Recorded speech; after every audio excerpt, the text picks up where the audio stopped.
اور پھر جب میں نے لوگوں کی بڑھتی ہوئی باتیں دیکھی اور اپنے ماں باپ کا شرمندہ سا انداز دیکھا تو کسی کو بھی دادی کے حق میں بولتے ہوئے نہیں دیکھا، تو میں یکدم چلا اٹھی اور میں نے ان لوگوں کو چیخ چیخ کے دادی کی حقیقت کے بارے میں بتایا اور روتے ہوئے کہا کہ آپ سب لوگوں سے تو جنات اچھے ہیں، جو دوست ہوتے ہیں مہربان تو ہوتے ہیں، آپ لوگ تو پیٹھ پیچھے باتیں کرتے ہیں۔ دادی نہ تو کوئی کالا جادو کرتی تھی اور نہ ہی کوئی ایسا عمل کرتی تھی جس کی بدولت انہیں شرمندہ ہونا پڑے۔ وہ تو معصوم تھی، ان کے اوپر تو ایک جن زیادہ عاشق تھا جو ان کے اوپر اپنی دولت لٹا رہا تھا۔ دادی اس دنیا سے چلی گئی ہیں اور یہ قصہ بھی ختم ہو گیا۔ اب دادی کے بارے میں ایسی باتیں کرنے سے اجتناب کریں۔ میں نے لوگوں کو خبردار کیا تو وہ سب کے سب خاموش ہو گئے۔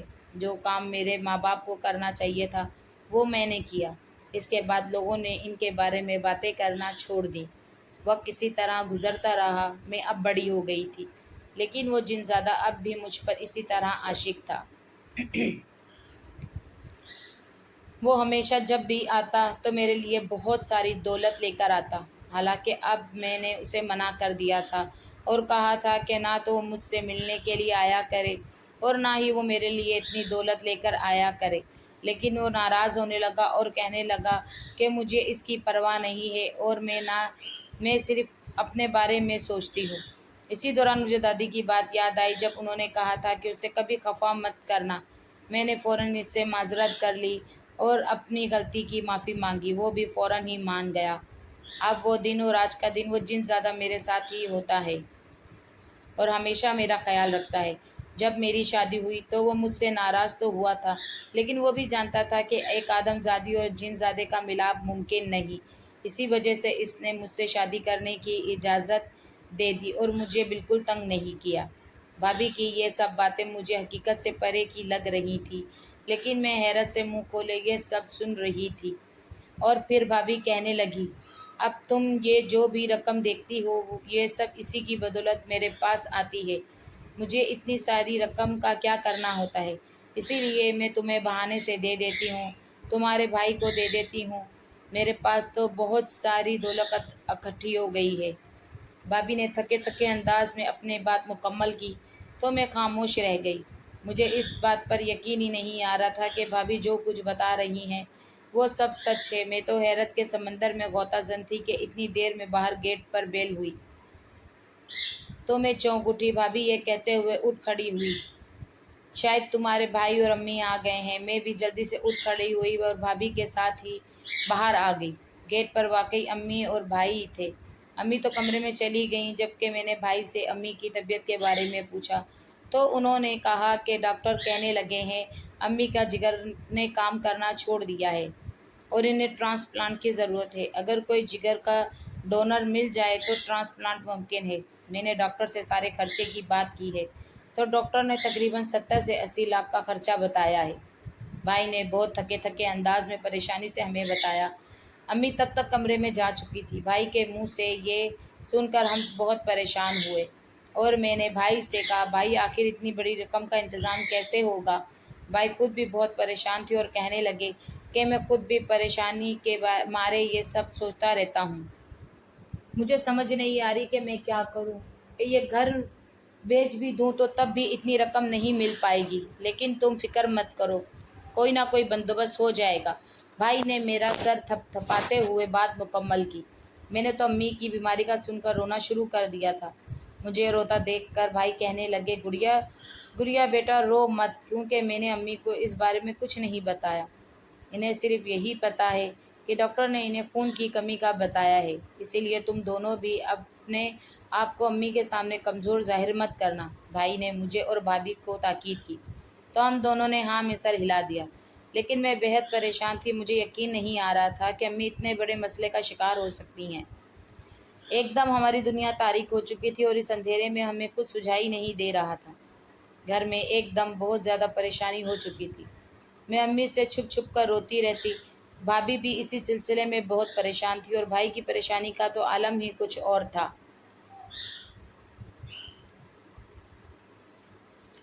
وہ بیچارے مختلف اسپتالوں میں مختلف جگہوں پر امی کی رپورٹیں بھیج کر چیک کروا رہے تھے کہ شاید ٹرانسپلانٹ کے علاوہ کوئی اور علاج ممکن ہو۔ لیکن سب کی رائے ایک ہی تھی اور سب نے یہی کہا تھا کہ اس کا واحد حل ٹرانسپلانٹ ہی ہے۔ لیکن ٹرانسپلانٹ کروانے کے بعد بھی 50-50 چانس تھے۔ ہم دونوں بہن بھائی ایک دوسرے کے گلے لگ کر روتے رہتے۔ امی کو چونکہ اس صورتحال کا نہیں پتہ تھا، اس لیے ہم ان سے چھپ کر اپنا دل ہلکا کر لیتے۔ امی اب کافی کمزور ہو گئی تھیں اور رنگ بھی پیلا زرد پڑ گیا تھا۔ میں اب زیادہ وقت ان کے ساتھ ساتھ رہتی۔ پڑھائی کی طرف میرا آج کل بالکل دھیان نہیں تھا، جبکہ امی مجھے اس بات پر بہت ڈانٹتی۔ ان کا کہنا تھا کہ تمہیں اپنی پڑھائی کی طرف دھیان دینا چاہیے، تمہارا آخری سال ہے، اگر اب محنت نہیں کرو گی تو ڈگری پر اثر پڑے گا۔ لیکن میں انہیں کیا بتاتی کہ میرا دماغ پڑھائی کی طرف فوکس ہی نہیں کر رہا۔ میں ان کی طرف سے اتنا پریشان رہتی تھی کہ مجھ سے کچھ پڑھا ہی نہیں جاتا تھا۔ حالانکہ ایک دن بیٹھ کر بھابھی نے بھی مجھے بہت سمجھایا اور کہنے لگی کہ امی اس طرح زیادہ پریشان رہتی ہیں جب وہ تمہیں دیکھتی ہیں، چونکہ انہیں اپنی بیماری کے بارے میں نہیں پتہ، اس لیے ان کے ذہن میں طرح طرح کے خیال آتے رہتے ہیں اور وہ مختلف وہموں کا شکار ہوتی رہتی ہیں۔ اس لیے بہتر یہی ہے کہ تم امی کے سامنے اس طرح کی کوئی حرکت مت کرو اور نہ ہی انہیں اس طرح پریشان کرو۔ بھابھی نے مجھے سمجھایا تو میں اس کے بعد اب امی کے سامنے کم ہی اس طرح کی حرکت کرتی۔ امی اب میری طرف سے پہلے سے مطمئن تھی۔ اب انہی دنوں میں ایک دن امی کی طبیعت بہت زیادہ خراب ہو گئی۔ انہیں الٹیاں آتی رہی اور ان کے اوپر جیسے نیم بے ہوشی سی طاری ہو گئی تھی۔ میرے تو ہاتھ پیر پھول گئے تھے۔ میں بھائی اور بھابھی امی کو لے کر اسپتال کے طرف بھاگ گئے۔ ڈاکٹر نے ایمرجنسی میں ایڈمٹ کیا اور ٹریٹمنٹ شروع ہو گیا۔ لیکن کچھ دیر کے لیے ٹریٹمنٹ کے بعد ڈاکٹر نے کہا کہ ٹرانسپلانٹ کے علاوہ اور کوئی علاج ممکن نہیں ہے، اور اگر انہیں اسی طرح الٹیاں آتی رہی تو پھر ہم انہیں بچا نہیں سکیں گے۔ میں نے تو وہیں ہسپتال کے کوریڈور میں رونا شروع کر دیا۔ بھائی بیچارے بھی دیوار کے ساتھ لگ کر کھڑے ہو گئے اور خود پر ضبط کی کوشش کرنے لگے، لیکن کچھ سمجھ نہیں آ رہی تھی کہ کس طرح یہ سب کچھ ٹھیک ہوگا۔ روتے روتے اچانک میری نظر بھابھی کی طرف پڑی اور پھر جیسے میرے ذہن میں ایک دم ایک خیال آیا، میں بجلی کی تیزی سے اٹھی اور بھابھی کے قریب گئی۔ بھابھی کو اٹھا کر میں کوریڈور کے دوسری طرف لے گئی اور ان سے منت کی کہ بھابھی آپ انجزادے سے اتنی رقم لے لیں کہ میری امی کا علاج ممکن ہو جائے۔ بھابھی بیچاری عجیب ششوا پنج میں پڑ گئی اور کہنے لگی میں اتنی رقم تمہارے بھائی کو نہیں دے سکتی، مجھے انہیں وجہ بتانی ہوگی، اور جب انہیں وجہ معلوم ہوگی تو شاید ہمارا گھر خراب ہو جائے، ہمارا تعلق پر اثر پڑے گا۔ بھابھی نے بے بسی سے کہا۔ تو میں نے کہا نہیں، جب آپ بھابھی کو اپنے منہ سے سب بتا دیں گی اور ساری حقیقت سے آگاہ کریں گی تو انہیں کوئی پریشانی نہیں ہوگی، وہ سب کچھ سمجھ جائیں گے۔ بہتر یہی ہے کہ آپ میری امی کو بچا لیں اور کسی بھی طریقے سے ان کا یہ علاج کروا دیں، میں آپ کی منت کرتی ہوں۔ میں نے یہ سب کہتے ہوئے بھابھی کے آگے ہاتھ جوڑ دیے اور رونے لگی۔ بھابھی بھی بیچاری بے بسی کی انتہا میں کھڑی تھی۔ اسی دوران بھائی بھی ادھر آ گئے اور میری طرف دیکھ کر کہنے لگے کہ اگر تم نے اسی طرح رونا ہے تو گھر چلی جاؤ، مجھے کچھ سوچنے دو۔ بھائی نے قدرے پریشانی سے کہا تو میں نے دوبارہ مدد طلب نظروں سے بھابھی کی طرف دیکھا، لیکن وہ مجھ سے نظریں چرا گئیں۔ میرا دل جیسے ٹوٹ سا گیا۔ اس بار نے ہارے ہوئے قدموں سے واپس بینچ پہ آ کے بیٹھ گئی اور اپنے چہرہ دونوں ہاتھوں میں چھپا کر پھوٹ پھوٹ کر رونے لگی۔ ایسا لگ رہا تھا جیسے میں نے امی کو کھو دیا ہو۔ ایک ایک لمحہ اپنے اوپر بہت بھاری گزر رہا تھا۔ امی کی خیریت ہمیں سب سے زیادہ عزیز تھی اور اب امی ہی اندر بستر پر اس طرح لیٹی ہوئی تھی۔ ہم دونوں بھائی بہن کی جان حلق میں اٹکی ہوئی تھی۔ نہ جانے امی کا علاج ممکن بھی ہوتا یا نہیں۔ اس وقت کے بعد سے میں نے بھابھی کو دوبارہ مخاطب نہیں کیا، لیکن ان پر بہت شدید غصہ تھا، کیونکہ جس طرح انہوں نے اپنے گھر کے بارے میں سوچتے ہوئے امی کے علاج سے انکار کر دیا تھا، یہ سب مجھے پریشان کر رہی تھی اور مجھے ان پر غصہ آ رہا تھا۔ میں اسی طرح اسپتال کے کوریڈور میں کسی بینچ پر بیٹھی ہوئی تھی، جبکہ میرے سامنے بھابھی دوسرے بینچ پر موجود تھی۔ بھائی بیچارے بھی ہارے ہوئے انداز میں بھابھی کے پاس آ کر بیٹھ گئے۔ بھابھی نے ان سے پوچھا کیا رقم کا بندوبست ہو چکا ہے؟ تو بھائی نے آہستہ سے نفی میں سر ہلایا۔ بھائی اب وہ گھر بیچنے کا سوچ رہے تھے، لیکن اس گھر کی بھی اتنی قیمت نہیں تھی کہ امی کا علاج آسانی سے ہو جاتا۔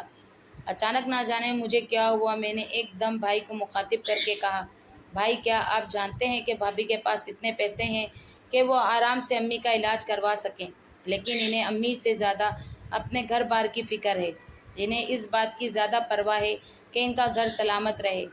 امی کو چاہے کچھ بھی ہو جائے، انہیں اس بات سے کوئی فرق نہیں پڑتا۔ میں نے عجیب نظروں نفرت بھرے انداز میں کہا تو بھائی نے مجھے ناگواری سے دیکھا اور کہنے لگے، یہ تم کیا کہہ رہی ہو؟ کیا تمہیں ذرا بھی ہوش ہے کہ تم کس طرح کی باتیں کر رہی ہو؟ تمہارے بھابھی کے پاس اتنی رقم کہاں سے آ سکتی ہے؟ وہ بھی ہماری طرح کی فیملی ہے۔ پھر تم کیسے اس طرح کے بے بنیاد الزامات لگا سکتی ہو؟ بھائی نے مجھے قدرے غصے میں مخاطب کرتے ہوئے کہا، جبکہ میں تو اب ایسی کیفیت میں تھی کہ آر ہوگا یا پار۔ میں نے بھابھی کے آنکھوں میں دیکھتے ہوئے کہا، ایک بار آپ بھابھی سے تو پوچھ لیں کہ ان کے پاس اتنی رقم ہے یا نہیں، پھر آپ کو سچ جھوٹ کا خود ہی پتہ چل جائے گا۔ میں نے بول بھابھی کی کوٹ میں پھینک دی۔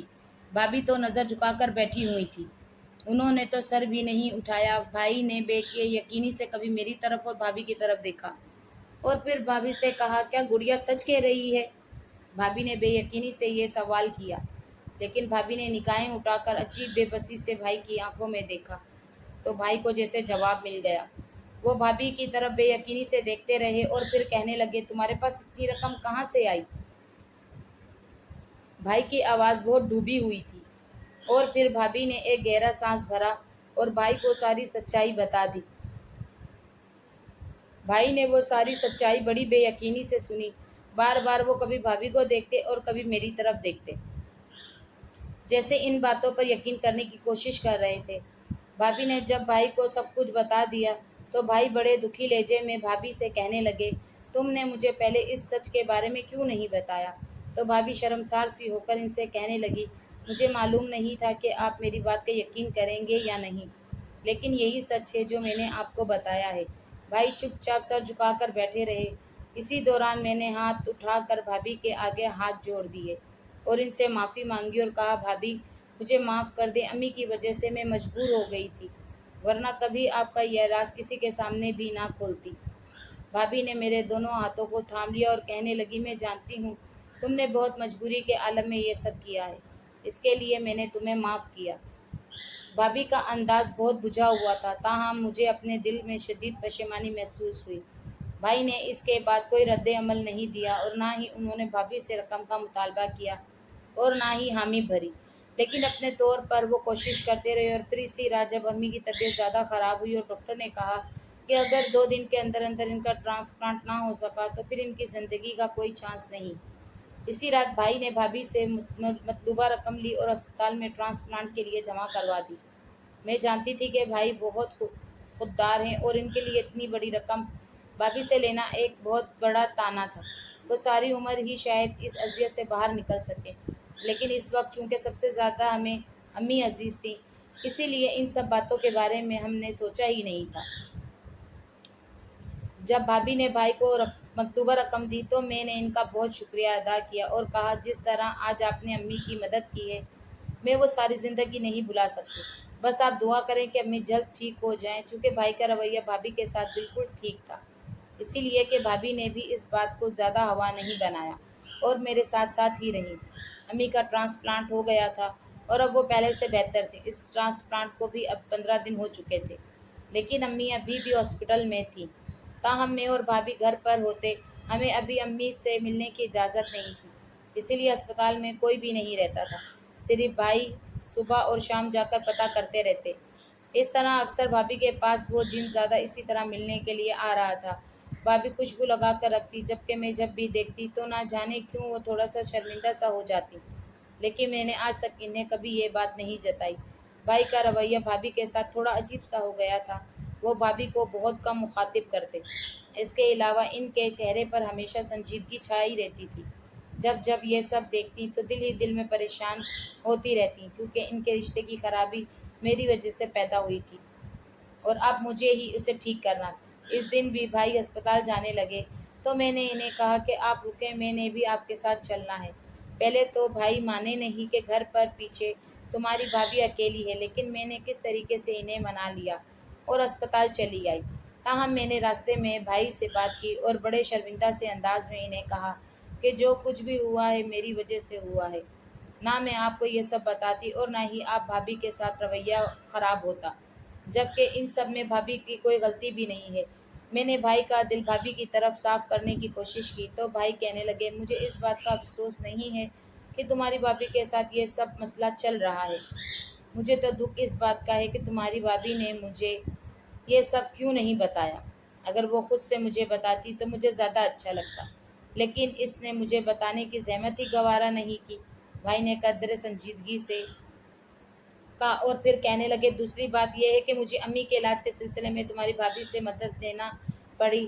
اب میری غیرت کو یہ گوارا نہیں تھا، لیکن مجبوری تھی کہ میں نے وہ مدد لی۔ بھائی نے بڑے افسوس سے کہا تو میں نے سمجھ کر سر ہلا دیا۔ مجھے اس بات کا یقین تھا کہ بھائی نے واقعی بہت مشکل سے یہ برداشت کیا تھا اور نہ جانے کس طرح انہوں نے اپنے دل پر جبر کیے رکھا، لیکن یہ بات بھی سچ تھی کہ بھابھی کا اس معاملے میں کوئی قصور ہی نہیں تھا۔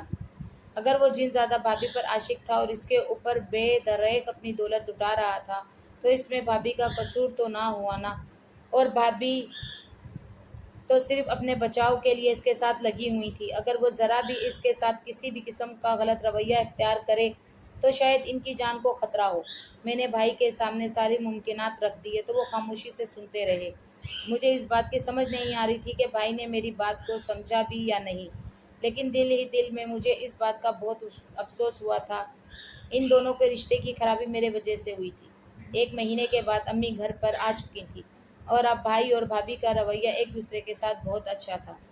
بھابھی تو پہلے ہی بھائی کے ساتھ ٹھیک تھی، لیکن بھائی نے بھی اب اپنے رویے کو درست کر لیا تھا۔ وہ جیسے سمجھ گئے تھے کہ ان کی باتوں میں بھابھی کا کوئی قصور نہیں۔